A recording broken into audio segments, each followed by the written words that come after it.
Diyos. Maraming salamat po sa buhay at lakas na aming taglay, sa liwanag ng kaisipan at sa pagkakataong maipagpatuloy ang pag-aaral ng mga kabataan. Gabayan mo po ang bawat isa sa amin. Anuman ang bahagi na nagagampanan, naway maging maayos at matagumpay ang pagtuturo at pag-aaral na aming gagawin sa araw na ito. Patawarin mo po kami sa aming mga pagkulang at pagkakasala. At sa aming paggawa, ikaw po ang aming makasama. Amen.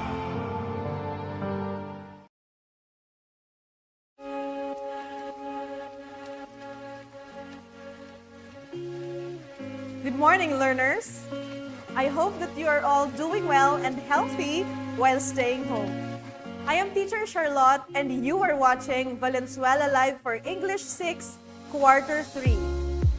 In this episode, we are going to discuss the most essential learning competency, present a coherent, comprehensive report on differing viewpoints on an issue with a curriculum guide code EN6OL-3G-1.19.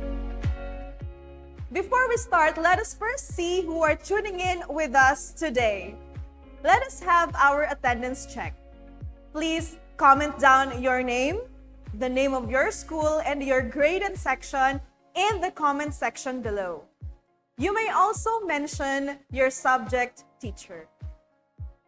You have 30 seconds to do it, and your time starts now.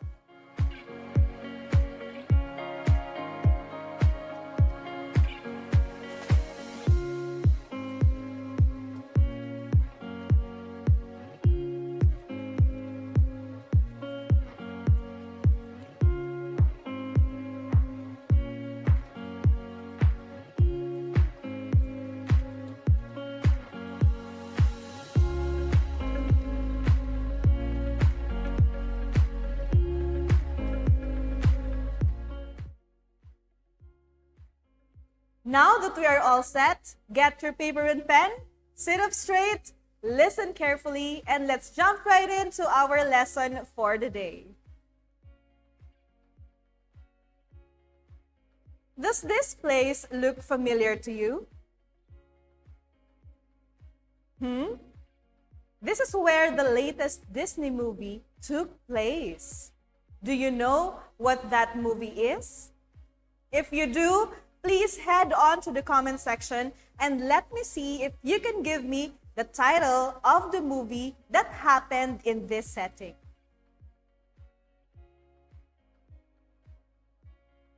I'm seeing comments now, and that is right. This picture is from the movie Encanto, a movie which was released by Disney. It is a feel-good family-friendly movie about a Colombian family that received special powers after surviving a tragedy. Well, almost all of them except for one, and that is Mirabel. Our first activity will be about your perspective about the movie Encanto. We'll call this activity Agree or Disagree. I will be flashing some statements referring to some characters or happenings in the movie. You are going to type the word agree if you approve of what the statement says, and type disagree if you do not approve of the statement about it. Are you ready? Let's go on to number 1. First item. The magic of their moving casita or house made the movie unique and more interesting. Do you agree or do you disagree? Type it in the comment section.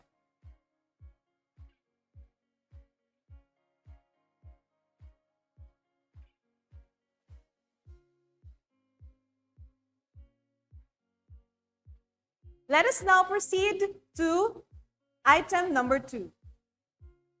The best magical gift in the movie is Antonio's ability to talk to the animals. Do you agree or do you disagree? Type it in the comment section.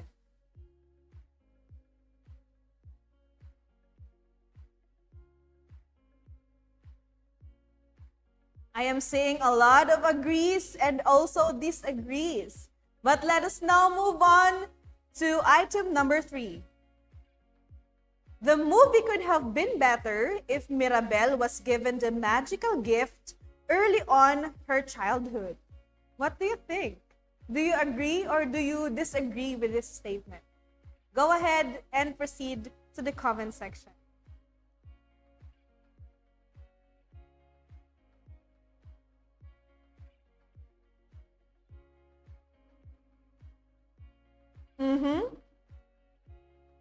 Same. We have a lot of agrees and disagrees. But let us now move on to item number 4. Number 4, We Don't Talk About Bruno is the best song in the movie. Do you agree or do you disagree? Type it in the comment section.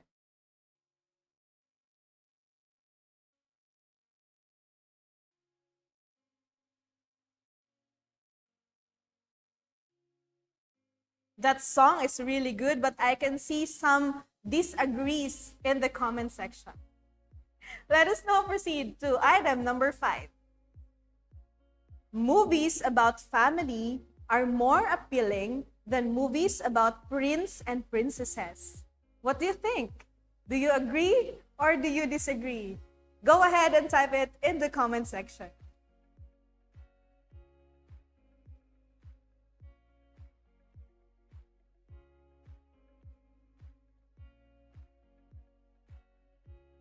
Wow, that was a tough one, but you did great in expressing your perspective about the movie. Now, I will never mention if we should agree or disagree on those points because we are different in some of our perspectives on some of the items. With all your answers, we can conclude that we have different views about the statements presented. At some points, we agreed unanimously, but on some statements, some agreed, but some disagreed. The reason for our varying choices for this activity is because we have different viewpoints. What is a viewpoint? A viewpoint is defined as a way of thinking about a subject. One person's viewpoint may be different from another. It is largely influenced by our knowledge, our experiences, and our beliefs. Consider this picture. While one of the persons in the picture says that the number is 6, the other one says that it's 9. And we could not say that any one of them is wrong. That is because they are standing on different positions. Therefore, they have different views about the number. Here is another picture.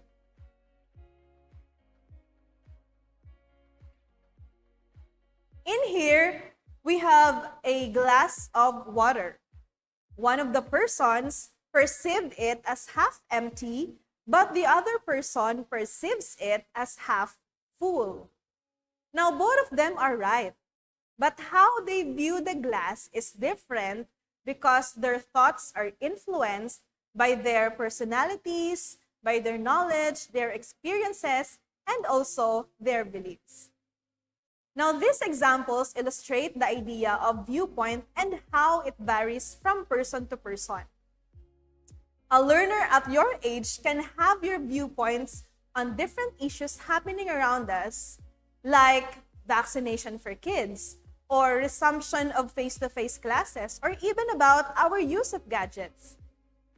You can know what is right or what is wrong, and you can justify your viewpoints.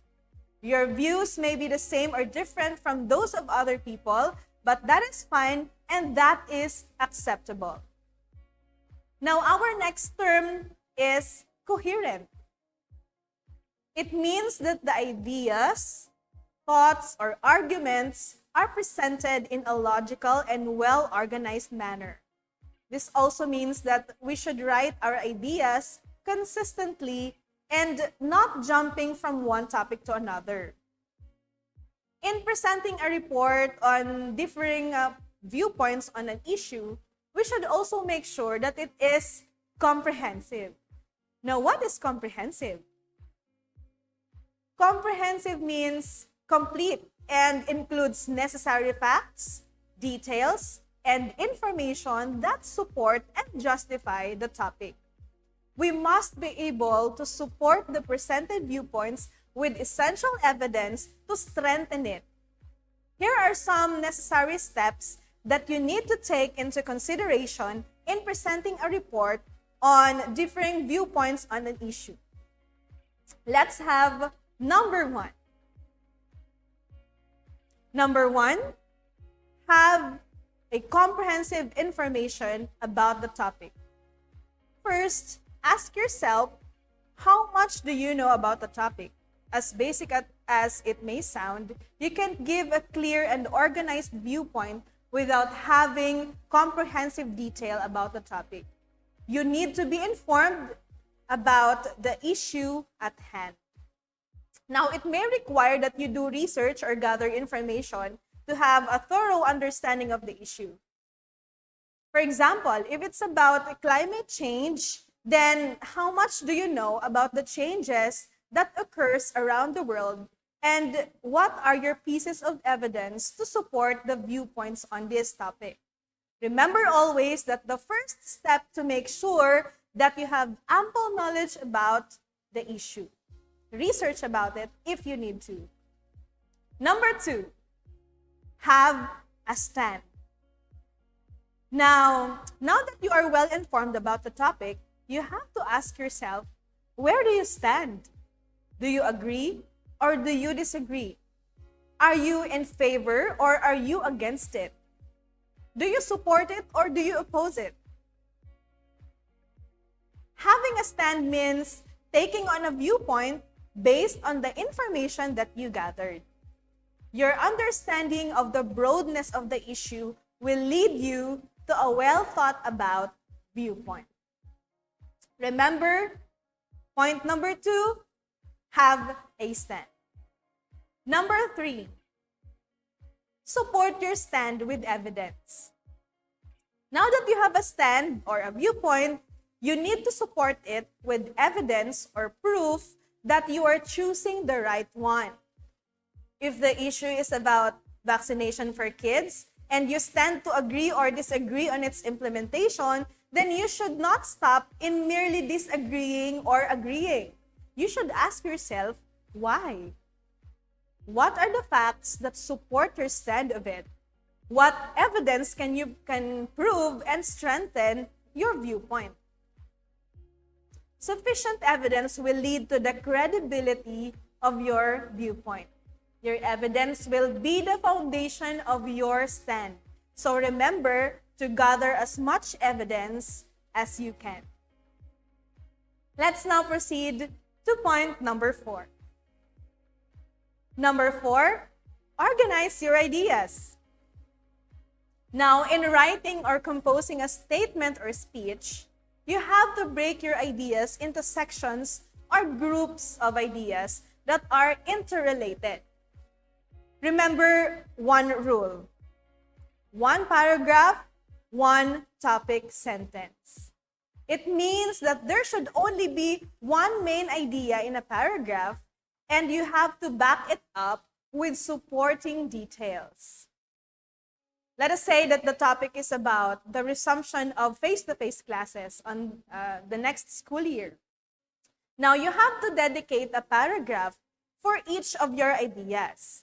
If your main idea is face-to-face classes provide equal opportunities for learners, then support it with facts and information. If you have other reasons such as risk of getting the virus now becoming low, you have to make a separate paragraph for that idea. Do not mix them all in one single paragraph because that will make it very confusing. Dedicating a paragraph for one particular topic alone also helps in giving emphasis to that idea that we are trying to point out.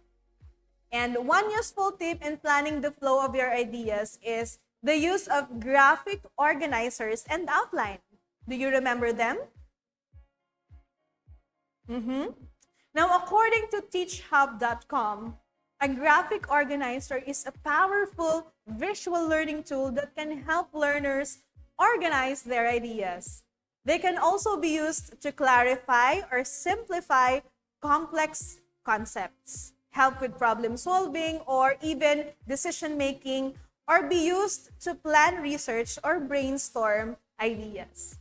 Now, some of the frequently used graphic organizers are the Venn diagram, the concept map, KWL chart, and the idea web. On what kind of graphic organizer will work best? It actually depends on the kind of ideas you are trying to break down. But one good thing that is good to consider is that we have to make sure that the organizer we will choose will be effective and not a burden in organizing our ideas. Now, another tool that we can use in organizing information is our outline. An outline is a tool for planning and organizing information. It is a sequential list of the main ideas that will be used in your composition and the information that supports each of these ideas. Now, the outline will be the backbone of your paper. Let's have an example. Let us take vaccination for kids as the topic. Now, we have the main idea, COVID-19 vaccination for children ages 5 to 11. That is our main idea. Then we have the two topic sentences on bullets A and B. The supporting details for each of the topic sentences have numbers. Now, I would recommend that you place the topic sentences into different paragraphs. Say, for example, bullet A, which is about the topic sentence, the benefits of COVID-19 vaccination outweigh the potential risks, should be written in one paragraph along with its supporting details. Then, the second topic sentence, which is in bullet B, recommended COVID-19 vaccines for children can help protect them from being severely infected, will be written in another paragraph, and then you should back it up with supporting details in the same paragraph to strengthen its thought. Now, those are some common ways on how you can organize your ideas after researching them or collecting them. Remember also to conclude your report in the last paragraph. In conclusion, you have to emphasize the key points in your report to sum up the ideas. Is that clear? Let's now proceed to point number 5. Number 5, present your stand in a respectful manner. Now, whether your stand will be presented in a written or oral form in the presence of an audience, you should ensure that you only focus on the issue. Focus on having a logical and comprehensive report or presentation. The real objective for each one of us whenever we are having dialogues or discussions or talks about certain issue is that we have to provide and present to people ideas and reasoning. Now, these ideas and reasoning will help our listeners to make sound decisions for themselves. Remember that you are there to present comprehensively your viewpoints about the issue, no matter how different they could be. Now, the end goal is to give a clear understanding of the topic and present credible and coherent viewpoint on the issue. In addition, remember to always be respectful of other people's viewpoints, especially those that differ from what you believe in. Awareness of our individual differences largely helps in understanding why our viewpoints vary. And that's how you present a coherent, comprehensive report on differing viewpoints on an issue. As a summary, Here are the essential points. Viewpoint is a way of thinking about the subject. Now, a stand is to have a particular attitude or opinion about something towards somebody. Coherence or being coherent is the logical and well-organized manner of presenting ideas, your thoughts, or your arguments. Now, being comprehensive means having complete facts, details, and information that support and justify your topic. Now, in order to present a coherent and comprehensive report, we must remember to, number one, have comprehensive information about the topic. Number two, have a stand. Number three, support your stand with evidence. And number four, organize your ideas well. And last but not least, present your stand in a respectful manner. My dear learners, if you have reached this part of the lesson, please type the code COHERENT in the comment section below for me to know if you are still with me.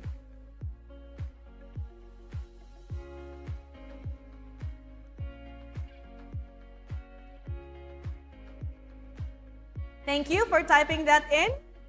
And we are now on the part of the live stream where, just like before, I will be answering some of your questions written in the comment box. I will give you 1 minute to type in your questions below. Please do not ask questions that are not related to our topic for today. You have 1 minute and your time starts now.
We are now going to read some of your questions from the comment section, and I will try to answer them for you. Let's have question number 1. Question number 1, is arguing a bad thing to do? Wow, thank you very much for this very relatable question. And it's nice, and I appreciate that you have thought about whether arguing or having an argument is a bad thing. Now, the term argue may have negative connotations and for that, we see it as a bad thing. Perhaps it becomes bad if it becomes a heated argument with shouting, with raising voices, and sometimes uttering curses, which is really a wrong thing. For the argument to be good, we have to be clear with our motive in expressing our opinion and must always remember to talk in a calm and respectful manner. As I have mentioned earlier, whenever we talk or present our opinions, we should always be respectful. Let's have another question. Now, the next question is, how do you do an outline? Wow, thank you for raising this question up. Now, to answer this, we start an outline by sorting our ideas into main or major ideas, followed by the supporting statements or ideas. Remember that an outline is a sequential list of the main ideas that will be used to construct our paragraph. With the help of an outline, we can be sure that the ideas in our paragraph will be focused on the topic alone. It is a very helpful way of organizing broad ideas into simpler ones. I would like to thank you all for your participation and for all your questions. Just keep them coming and remember that learning starts in asking questions. So as always, tomorrow is your follow-up discussion with your subject teacher. Please be there tomorrow. I hope that you have enjoyed today's lesson. Next week is another lesson with your new live streaming teacher. So stay tuned for the next live stream of the Valenzuela Live for English 6. Again, as our Secretary of Education, Leonor Briones mentioned, please say it with me. In any situation, learning must continue. Stay home, stay safe, and God bless us all. This is Teacher Charlotte, your live streaming teacher for Valenzuela FB Live, saying thank you and have a great day.